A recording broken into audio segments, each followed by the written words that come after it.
నమస్తే, welcome to TVR channel. ప్రతిక్షణం నిరంతర వార్తా ప్రసారాల కోసం మీకోసం. ఏ హామీలైతే అసాధ్యమైనవో, అసాధ్యము ఇప్పట్లో చేయలేమని వాళ్లే సన్నాయి నొక్కులు నొక్కుతున్నారు. ఈరోజు అధికారం లేకొచ్చిన వాళ్ళు వచ్చి నెల తిరక్కముందే రాష్ట్ర ఆర్థిక పరిస్థితి ఘోరంగా ఉందన్న వాళ్లే మరి తెలిసి ఎందుకు అలాంటి అసాధ్యమైన హామీలు ఇచ్చారనేది సమాధానం సంజాయిషి ఇవ్వాల్సిన వాళ్లే అసాధ్యమైన హామీలు ఇచ్చి ప్రజలను 14 ఎట్లా మోసం చేశారో మళ్లీ అదే రకంగా మోసం చేసే రీతిగా మరోసారి దానికి అప్పుడే శ్రీకారం చుట్టారని నెల తిరక్క ముందే అర్థమవుతోంది.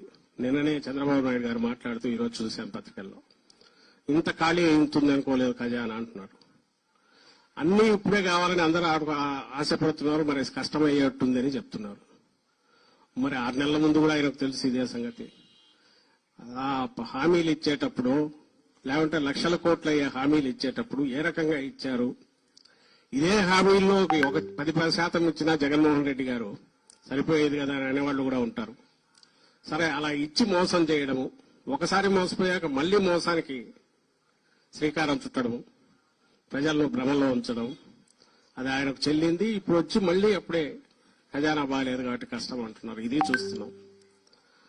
మరోపక్క ప్రజల కోసం రాజకీయ పార్టీలు పనిచేస్తుంటే ఓటమి రాజకీయాల్లో గెలుపోటములు సహజమైనప్పుడు ఆ రోజు జగన్మోహన్ రెడ్డి గారు గత 5 ఏళ్లలో తన పరాని చూడకుండా, కులం చూడకుండా, ప్రాంతం చూడకుండా, పార్టీలు చూడకుండా అందరికీ ఒకే అర్హతే ప్రామాణికంగా ఆయన సంక్షేమ పథకాలు కావచ్చు, ఇంకోటి కావచ్చు ఇవ్వడం, రాష్ట్రాన్ని మొత్తం ఎన్నికలనేవి రాజకీయాలనేవి ఎన్నికల వరకే ఉండాలి, తర్వాత అవి ఉండకూడదు అనుకున్న నాయకుడుగా ఆయన వ్యవహరిస్తే ఈరోజు వచ్చిన రోజు నుంచి రాష్ట్రంలో అరాచకం ఎట్లా సృష్టిస్తున్నారో, ఒక రావణ కాష్టం ఎట్లా చేస్తున్నారో, పని కట్టుకుని వైఎస్ఆర్ కాంగ్రెస్ పార్టీ కోసం పని చేసినా లేదా ఓటు వేసిన వాళ్ళని కూడా వదలకుండా ఎట్లా దాడులు చేస్తున్నారు, వ్యవస్థ మొత్తం ఎట్లా నిర్వీర్యం అయిపోయిందో అది కూడా గమనిస్తున్నాం.